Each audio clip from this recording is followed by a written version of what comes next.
One love and blessings from Jamaica. This is day 3 of KingstOOn 2021 Animation Conference and Film Festival, the virtual edition. I go by Caleb. You won't believe what we have in store for you today. My co-host Debbie will get us started. Thank you so much, Caleb. You are absolutely right.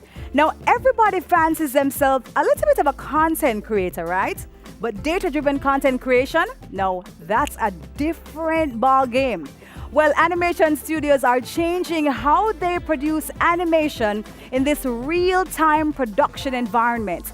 This session will cover the latest use of state-of-the-art virtual production using hybrid magnetic optical motion capture while simplifying the whole production process. Now, right here from KingstOOn in sunny Jamaica, we're giving you Olivier Lelardu, Senior Vice President, Animation and Associate Producer, to give us his visionary ideas on creating data-driven content. But before we give you Olivier, we just want to remind you that the live chat feature is active and you can ask all the questions that you may have right there. Now, over to you, Olivier.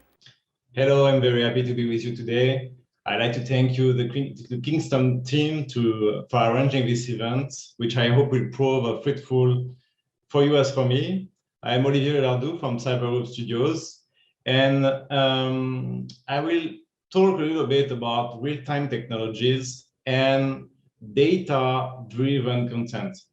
So I like to start a little bit about me and about Cybergroup Studios, what we are doing. So I'm a producer. I'm based in Paris, in France. I co-found Cybergroup Studio with a bunch of people from Disney, as Pierre Sisman or Dominique Bourse. More than 16 years ago, we have a studio in Paris with more or less 120 people, mixing artists, technical people.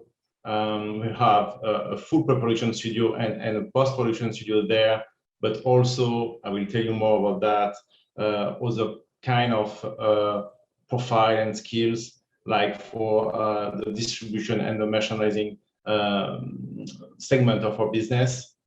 We have a studio in north of France, based in Roubaix, it's the name of the city, dedicated to post-production and real-time animation. I will tell you more about that. And finally, we have an office in LA for creative purpose and business purposes in North America and China. So I'm a producer and I'm also a director. I actually am directing Gigantosaurus season 2 and 3 for Disney, but many other channels too, like Netflix for the season 1, and all the I have to say big broadcaster in Europe, public broadcaster in Europe, like France Television in France, RAI in Italy, and so on. It's a big IP. At Cybergroup, we are not exactly only producing series. We are trying to produce and create kids brand, meaning all the creation have to be global for the world, and also have to be driven, have to be business driven in a way that, in fact, the series is the heart of the brand, of the kid brand, meaning Gigantosaurus, for instance, and the other parts are merchandising, licensing, the gaming, and so on. So it's animation and the studio. We are producing the heart of our brands, which are the series and the IPs. But then we are expanding all the universe we are creating to all different aspects of the brand in terms of business. So that's very important to start from here, and you will understand why we are moving to real-time animation from that perspective. So I'm directing this series. I direct more than 800 episodes of different series in my career. For instance, Zoo, Little Zebra for Disney, and Zorro, the hero that everyone knows. And I'm at the head of the studio and at the head of the technology, in fact, and the innovation at Cybergroup. So Cybergroup, it's a company with 100 people in Paris, 40 people in north of France, and more or less 10 people in America. we are developing kids brands, as you know, and you know, when we are producing TV series, high-end quality for big podcaster, big platforms, it's very expensive. So in fact, when you have to produce content for the big platform, the big channels, everyone, at the top of the game in our industry, and at the same time, you have to exist on the social networks, on YouTube, on Instagram, on Facebook, everywhere. You need to think outside the box in the way you are making all of that kind of content. So with Gigantosaurus, it was exactly that case, because we had other big success at Cybergroup Studios in the past years. It was Zoo, for instance, the Little Zebra. We had a lot of business around that IP, but it was more or less 5 or 4 years ago. And at that time, the real-time animation and YouTube and all that kind of alternative platforms was not that strong as today. And so today with Gigantosaurus, we immediately had to manage that success in this period of the time. Meaning with Gigantosaurus at the top, with top ratings in the US and the rest of the world, the second season in production, the third season in production, a feature films in the process of development, a video game also released last year on Xbox, PS4, and Nintendo Switch, a second game actually in development. We had to think about how to exist outside the TV screens in order to propose to the audience a way to live the Gigantosaurus universe and to have fun with outside the TV screen. So I started to work on budget and stories in order to produce small content and funny content aside the main stories and the main episode, based on the characters and the stories we had on screen. And we quickly realized that it was kind of, it was impossible to produce in the same way who was producing the series for YouTube, for instance, or for Facebook or for Instagram. So we had to look at the kind of technology or the kind of creative approach permitting ourselves to do that. And as I'm a big game fan, I'm playing video games since a long time, and I was always amazed by the quality of the games recently that I can play with. When I see the level of details on the recent games at 60 or 90 frames per second compared to our technology in the animation industry, which is I have to say a little bit more complicated and slow and easy to manage. I had the idea to adopt the technology and the way the people was working in the video game applied to the animation.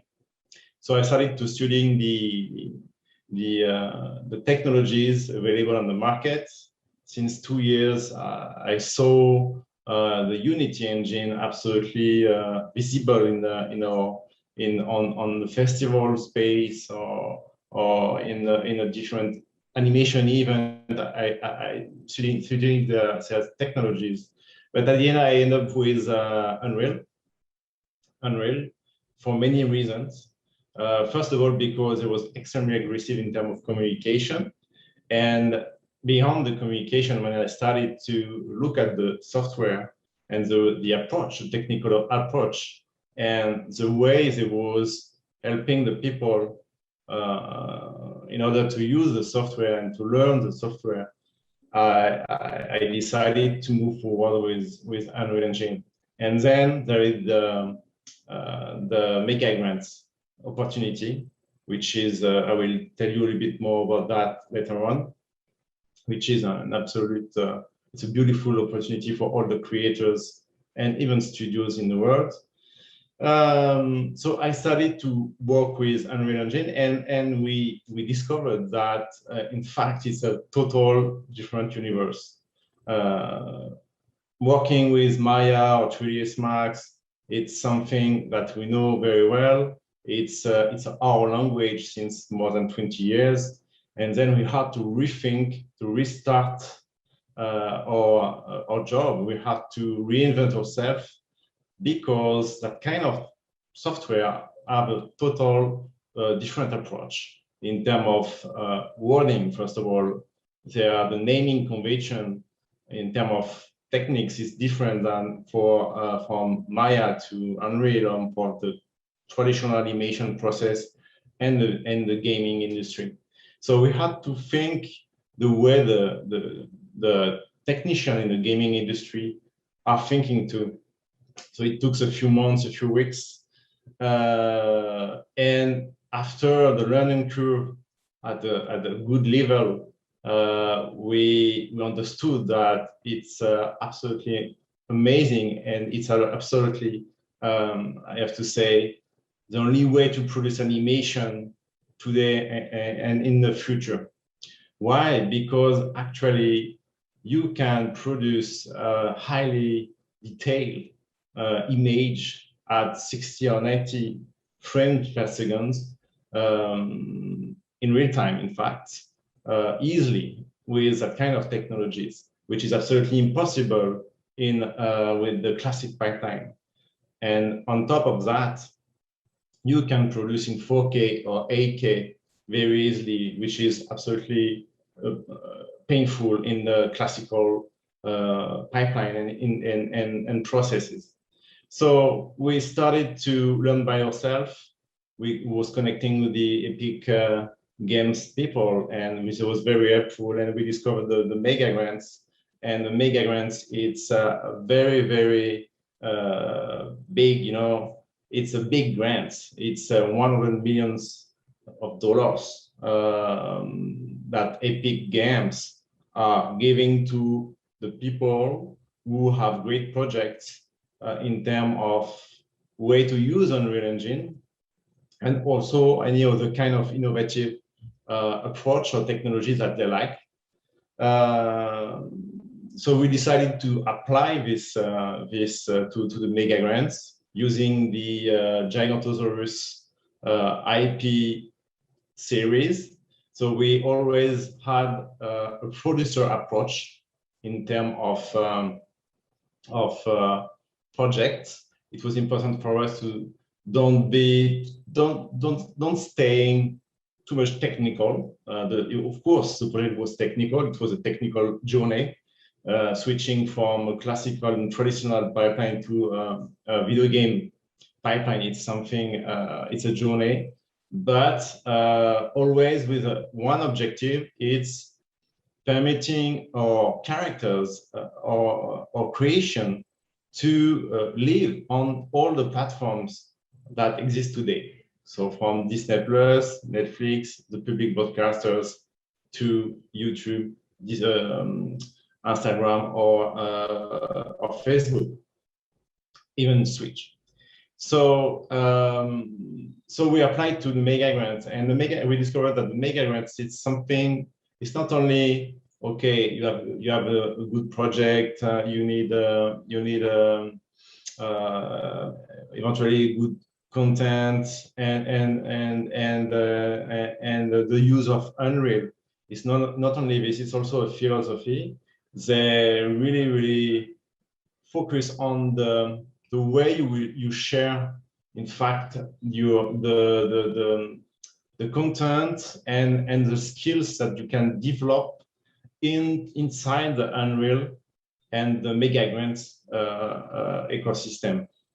So everything has to be open source. So when you are developing new softwares, new tools, you need to put it in a open source environment, which is a great thing, because then it started that way is perfect to create a community around your developments, and then you discover that it's the fastest way today to develop cutting edge technologies.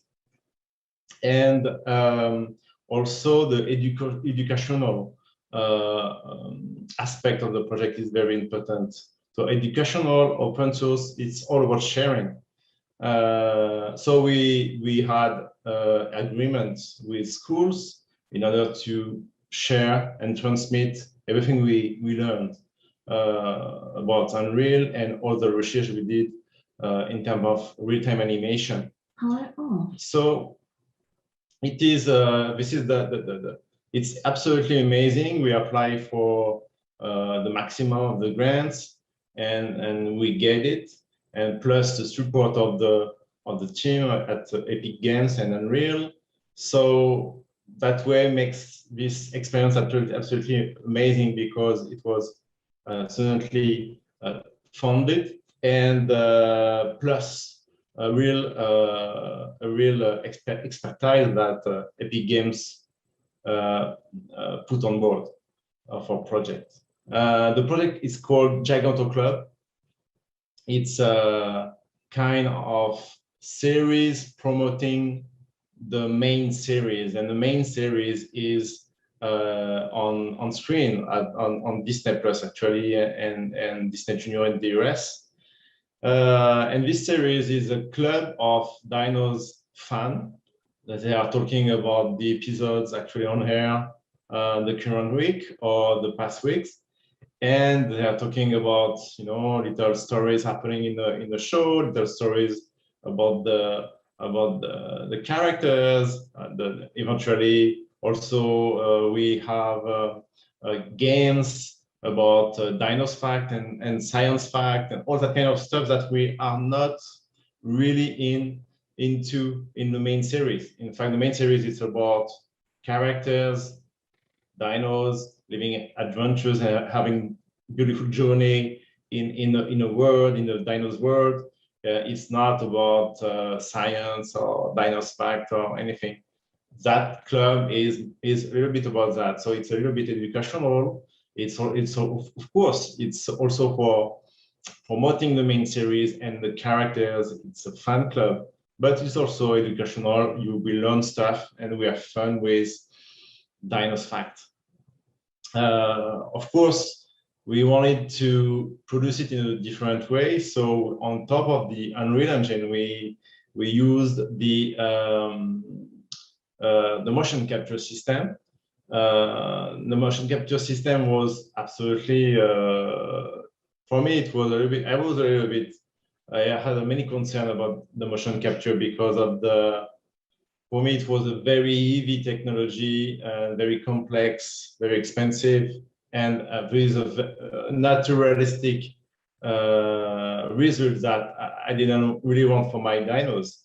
So we started to study the different kind of motion capture techniques available on the market, and we found the Xsense technology, which is the technology from Northern Europe.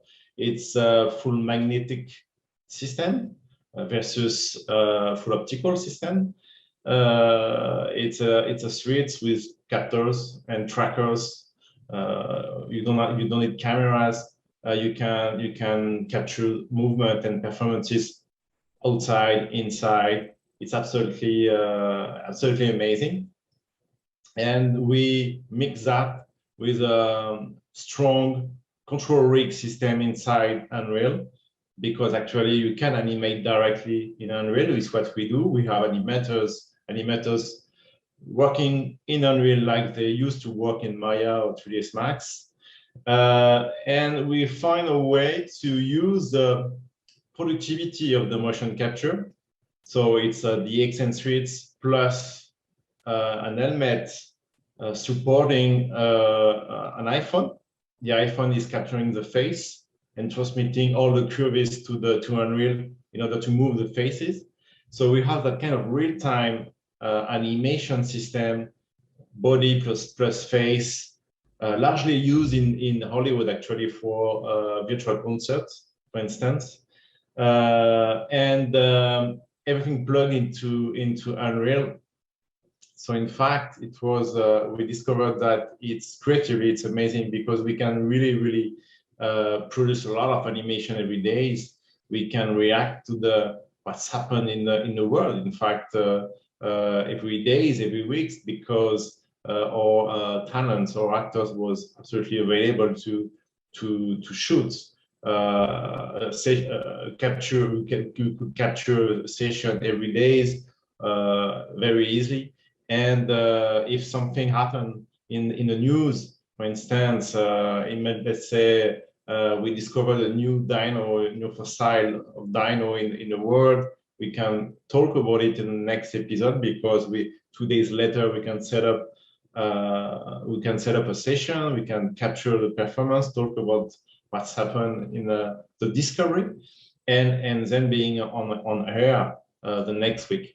So it's absolutely amazing. And the other thing in Unreal, absolutely powerful, it's that whatever the animator, the keyframe animator, or the motion capture actors, the performance, everything is real time inside the final backgrounds with the final lighting and all the environment.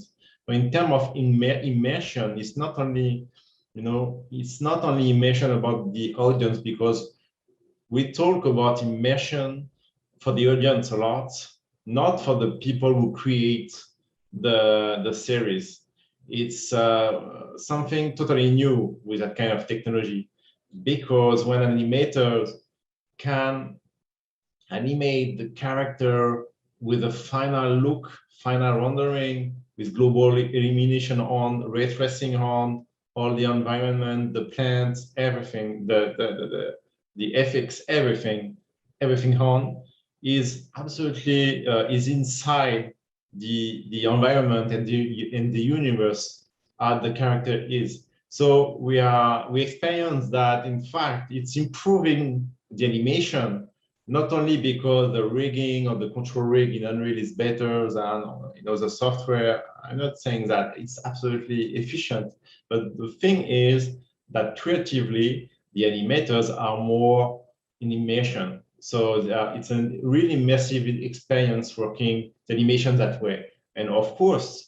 the people inside the streets for the motion capture performances, it's the same. They have an immediate feedback in Unreal, and they can really grab all the little details in the acting that they want to do, and they can reproduce it, and they can adjust on the fly their acting, looking at the results in Unreal immediately. So it's absolutely amazing, and that way we are able to produce up to 15 minutes of animation per day. So of course we have a little bit of animation cleaning or adjustment after the capture session, but it's no more than 2-3 days for 2 people. So it's absolutely efficient, very in fact, once you know how it works, it's very easy to set it up. And for a producer like us, it's the best way to make all characters living on all the platform, everywhere, for a price absolutely. I have to say the price is not the cost is not in the animation, and it's not anymore a cost per minute. It's just it's the price of the how many characters you want, how many environments you want, how many, what is the complexity of the environment you need. The cost is going there. It's very focused on that aspect. For the rest, it's concentrated in absolutely one step, the real time in Unreal. You do animation and compositing and cameras immediately at the same time, like in live action. So it's absolutely it's a new technology which is a total revolution for creators and producers like us. So I have a quick video I can share with you. You will see the results. If you can launch it, it's perfect.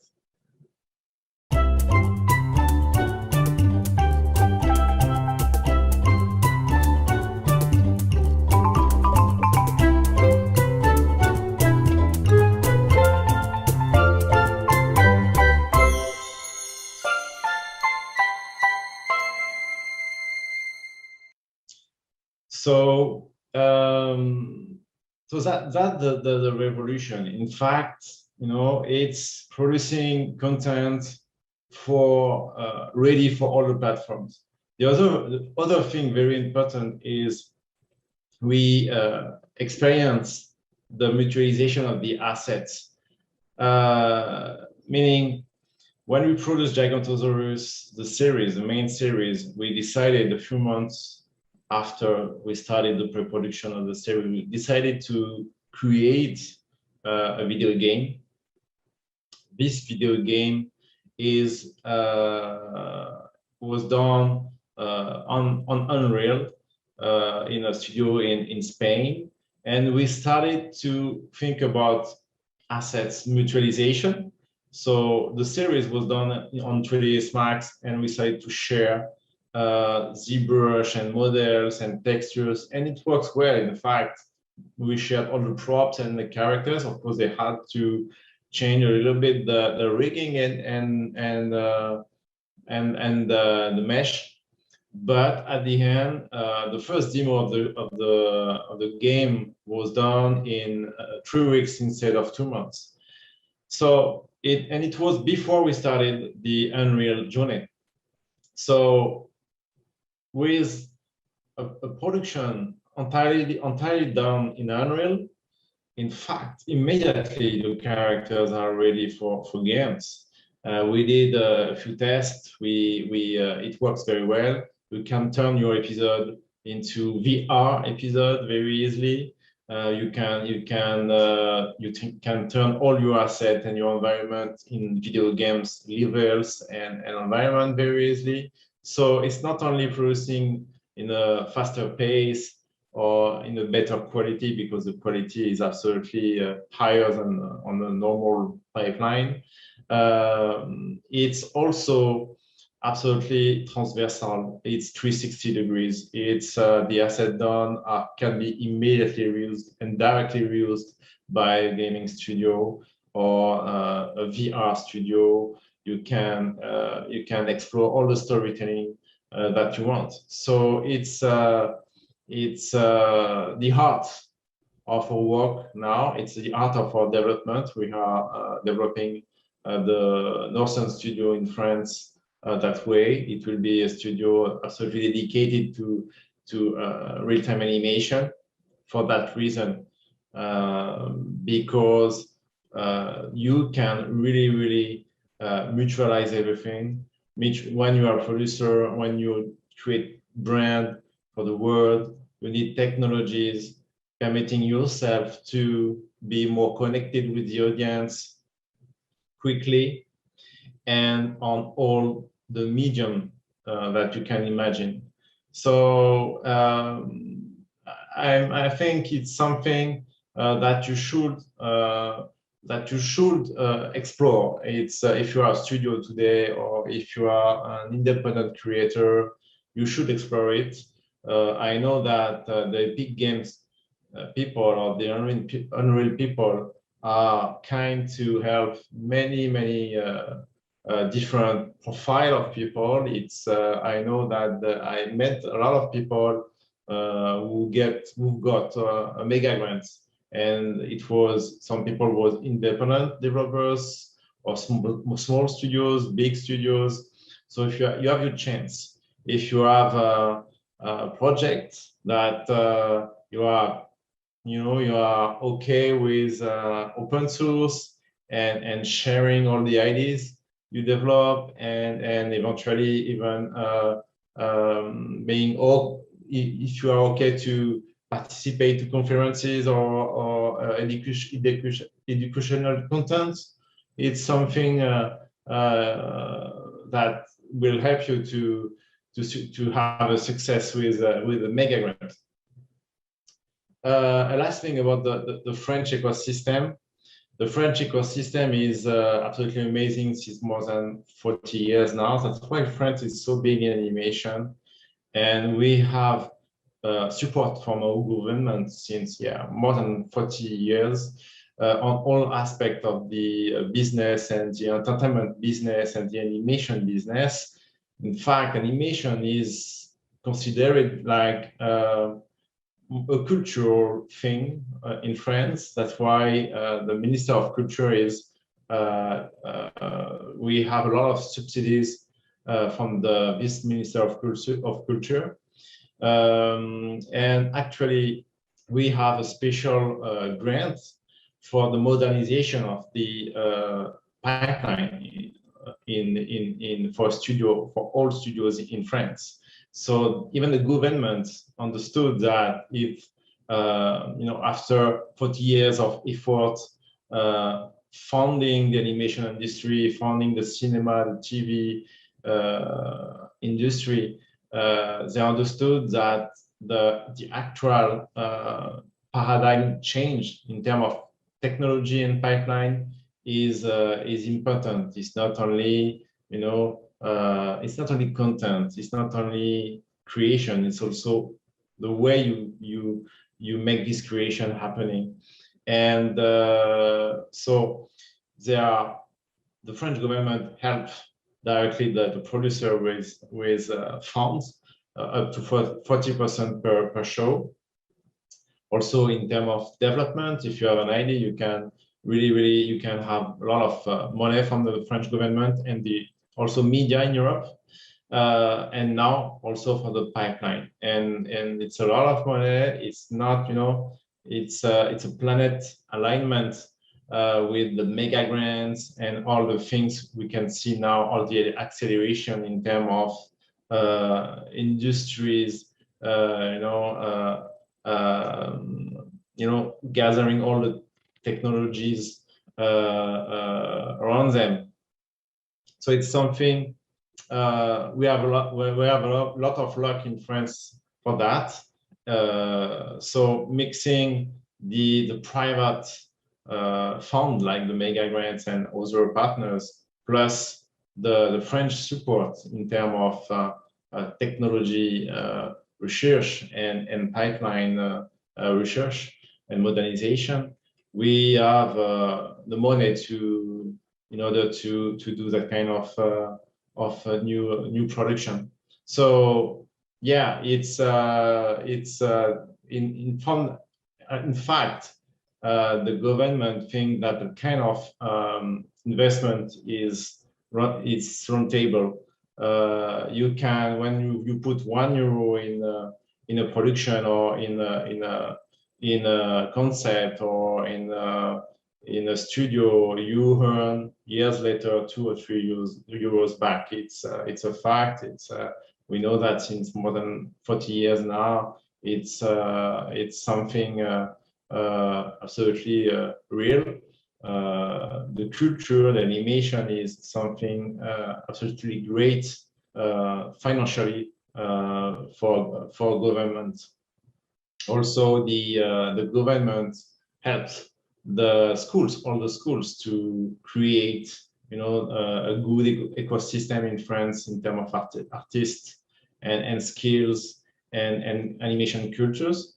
Also, since more than 40 years, so that's helping the producers and the studios to hire the French talents and a lot of people there. So it's it's actually something a little bit. If you want to be successful in producing content for the kids and series, you need to see what countries are helping and really considering the creation, the animation as a business, but also a cultural thing. And you have to see where are the talents, where are the schools. You need to check all the new technologies, because producing animation today is not the same that 2 years or 3 years ago. the change paradigm change is done. It's absolutely done, and yeah, I think a lot of opportunities will happen. More opportunities will happen soon. The new technologies like the blockchain are absolutely interesting too, especially for the rights management and the distribution. Why not? So yeah, we are at the beginning of more changes, but in terms of animation pipeline, real time is the key for cost saving, more creativity, and more immersion for the artist, and at the end for the audience. So I'm happy to discuss with you guys. I think there is a Q&A session now, and I can't wait to answer to your question. Thank you.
have a startup animation studio or even an established one, this masterclass is for you.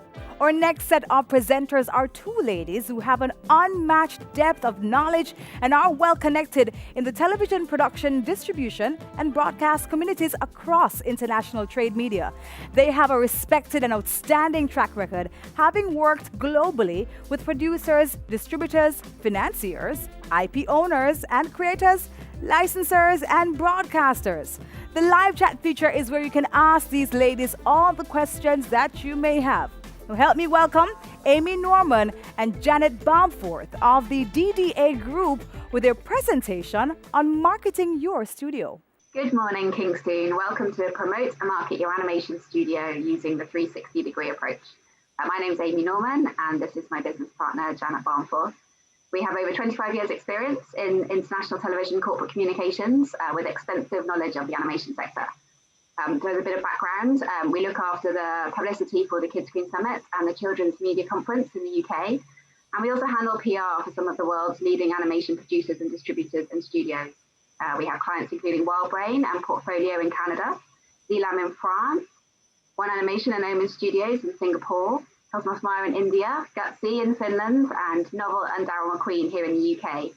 Sadly, we don't have any clients in Jamaica, but yes, that might all change. Hi, just to give you a little bit of an overview of what we're going to cover in our presentation today. We're going to be looking at PR and marketing and how the two things differ. We will also take a look at social media and how to work with your agency to get the best from it, looking at all the different communication tools. In a nutshell, marketing and PR are so important to successfully grow any business. You know, how will new creative partners, buyers or commissioners find out about your studio unless you tell them? Marketing and PR are the most effective and efficient way to share your company's message. So what is marketing? There's sometimes a little bit of confusion around the difference between PR and marketing. So we'll just go through each in turn. So if you think about marketing, it's like setting up your shop window. It showcases what you do with the intention of attracting your target market. You can't as easily get the attention of maybe creative partners, commissioners, buyers, or audiences unless they know about you and they know what you do. Marketing also helps you define your brand. So if you think about what you do and what you buy, what attracts you to that particular product or brand, and how did you find out about it? Often we may have seen adverts that impressed us, or there might have been a promotion that compelled us to find out more, or even just an image we wanted to like. But more than that, marketing helps sustain that connection so that your target audience may come back for more rather than go elsewhere. So in animation terms, this can make you a trusted supplier of a particular type of content. Commissioners or creative partners know what you do, and sustained marketing can ensure they check back to see what you're working on next and learn more about what defines you as a studio or maybe a producer. So we're also looking at what PR is and the way it differs to marketing. As Amy was saying, marketing is very much more paid for media, whereas PR is earned media. While you can't exactly dictate what is said as you can with marketing, PR is effective as it delivers an independent validation of your company and work. Often you're covered by respected journalists, which adds gravitas to your message. A strong, strategically timed news story can achieve coverage across multiple outlets, reaching a global audience, highlighting the message that your business is successful. As an example, we recently announced the appointment of a senior executive at a renowned animation studio. She said that she felt like a rock star. She had so many positive messages of congratulations. And from that one press release, she's now had numerous really impressive international projects pitched her way. So we've learned a little bit about the difference between PR and marketing, but just think of it sort of in a nutshell. We've learned how marketing is paid media and PR is earned media. If you think of it in terms of maybe owning a restaurant, marketing is potentially like building up a client base through advertising, flyers, or even just promoting your menu online. And PR is like inviting a respected restaurant reviewer to come and maybe sample your food and tell everybody how delicious it is. I think probably another main difference it's worth pointing out is the comparative reach of PR compared to marketing.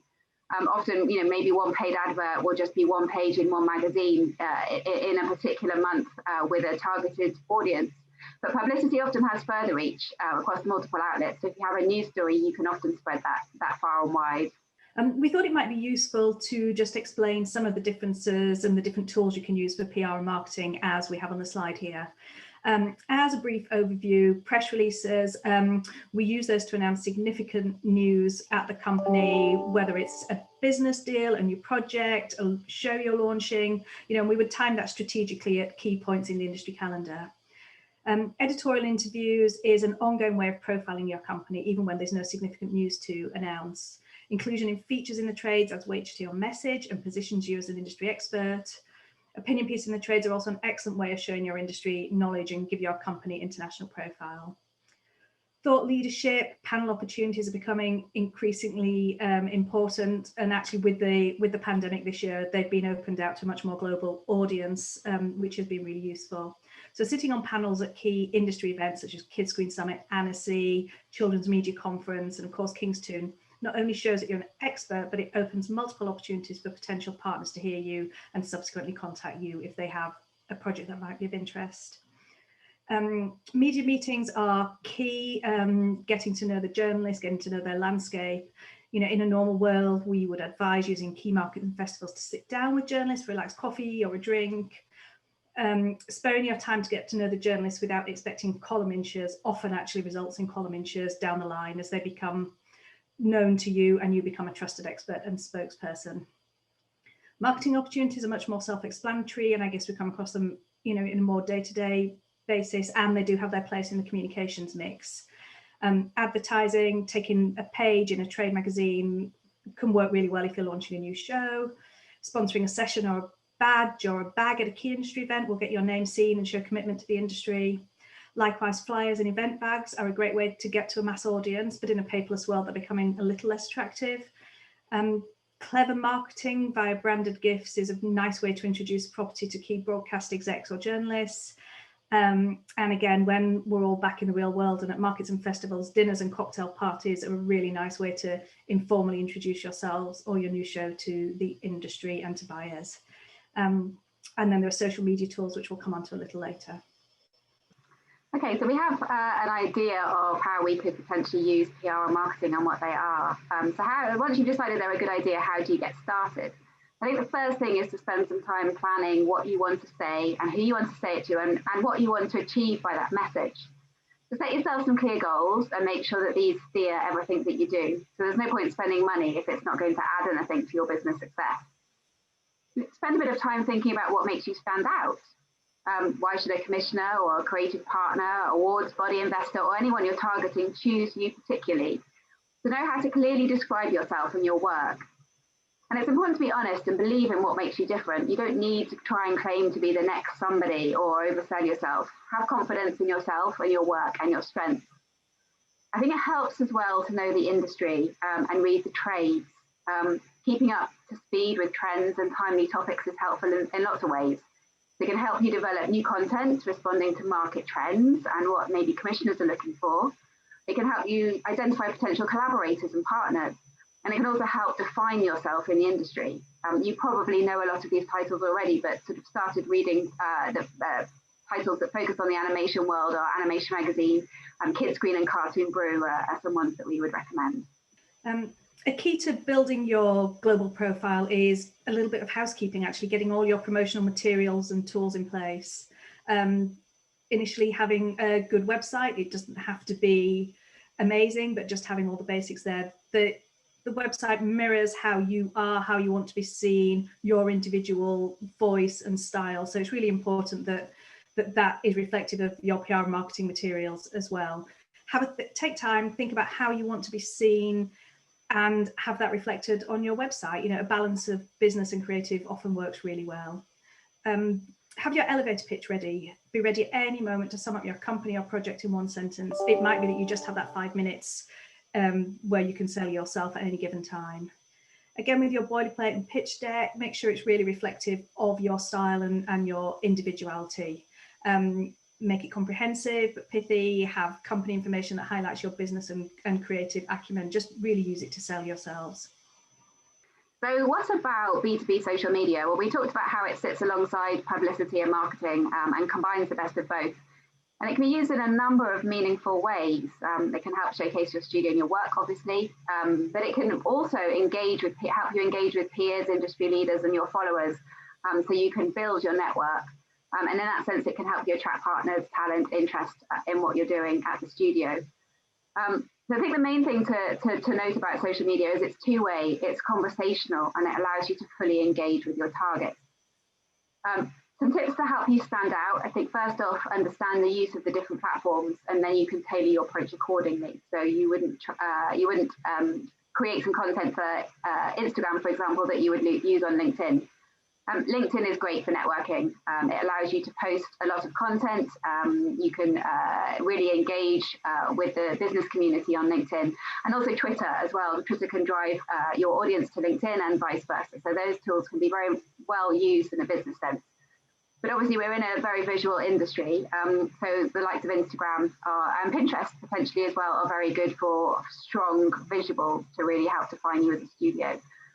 I think the other thing to really remember is you need to give people a reason to follow you. So you need to engage with them by offering something interesting. Lots of fresh content drops and conversation. So you can be visual, you can be interactive, you can do some really fun things. You can create interesting collages of things that might inspire you or your work, short videos, memes, GIFs, polls, all the things that really catch the eye and inspire people to click through and find out more. Another thing is be consistent. Make sure that you post regularly. There's nothing looks worse than a dormant business social media account. I also think it's important to elevate your industry knowledge by sharing your insights, any commentary, research or tips. You could, for example, come to KingstOOn and just share with your following some of the insights that you've gleaned there. And that's another reason why people would follow you as a thought leader. But ultimately, just create conversation, engage with the people that follow you, your peers, your industry, and that helps define your voice in a crowded space. So it's really important to have a think about how you get the best out of your PR agency. The most important thing really is choose your agency carefully. No one size fits all. It's a really crowded marketplace, so choose an agency that understands your ethos and can work well with you. Choose an agency you can work in partnership with, someone ensconced in your business and your industry. You really need them to understand what your goals are and who your target audience is and what you're trying to achieve. Choose an agency that has a presence at all the key industry events. It's the key place to meet people, to go to sessions, find out what's going on. You need your PR agency to be ensconced in the business and knowledgeable.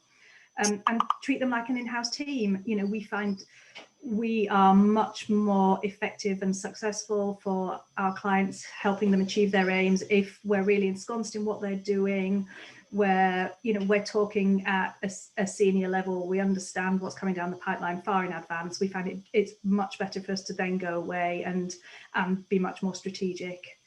And that's another key point, is being strategic. Work with your agency so that you can plan a proactive campaign together. To achieve that, you need to make sure you brief your agency thoroughly, let them into the inner circle, trust their advice, and also as a company, you need to understand what PR is and what it can deliver, what it can't, and what you want to achieve from it. If you're very new to doing interviews, get some media training. It's really helpful to learn how to manage media interviews and get your key messages across. There are very different styles needed for written PR, but then also audio and video interviews as well. So it can be really helpful to get some training. And also work with your agency to set reasonable expectations. PR is a long-term investment and it often takes time to build a narrative. But the key to all of it is to maintain communication. Your agency can only work with what you tell them. So keep an open conversation and build a symbiotic relationship with your agency. So I think in summary, it's just good to remember that PR people are storytellers. They create narratives and they're telling your story. So give them as much material as you can to work with so that they can tell the really best stories about your business. A good PR person will help with that. So they'll analyze the organization, they'll really get under the skin of it, understand what defines you as a studio and find those positive messages and help translate them into stories for you. And on the flip side, when the news is bad, they can help formulate the best response and turn a negative into a positive. So we just want to say thank you for listening today. We hope it's given you some useful insights into the PR and marketing tools you can use to build global industry awareness of your studio and your projects. We're happy to take any questions you may have.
sugarcane man represents the Ugandan warlord Joseph Kony, who operated in northern Uganda for more than 2 decades.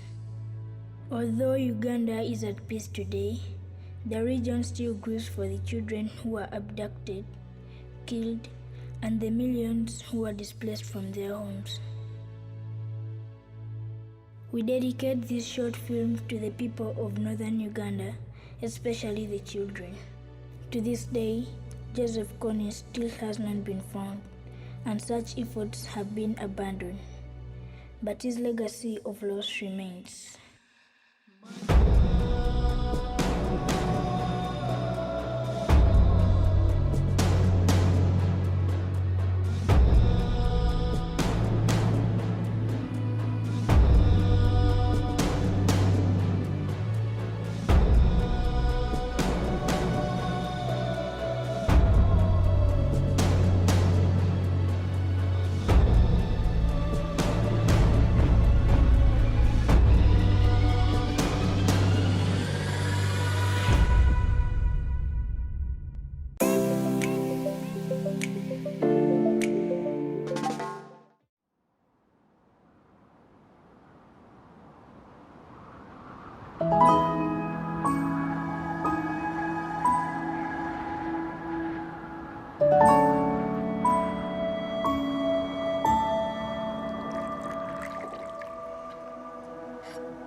Aujourd'hui, les températures sont fraîches, mais vous allez voir, le week-end va nettement se réchauffer.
And now, one of the moments that we all have been waiting for in this conference. Good afternoon, my name is Debbie Bissoon and welcome to the pitch competition of KingstOOn 2021 Animation Conference and Film Festival. This is where we will get to see some of our very own Caribbean animators getting a chance to present their concepts to the world. Exciting stuff, I tell you. Now for this segment, I will hand you over to the pitch doctor himself, who is really an honorary Jamaican, Mr. Paul Burrows, who will be moderating the pitch competition. Welcome, Paul, or should I say, wagwan, Paul? Wagwan, Debbie. Well, how was my accent?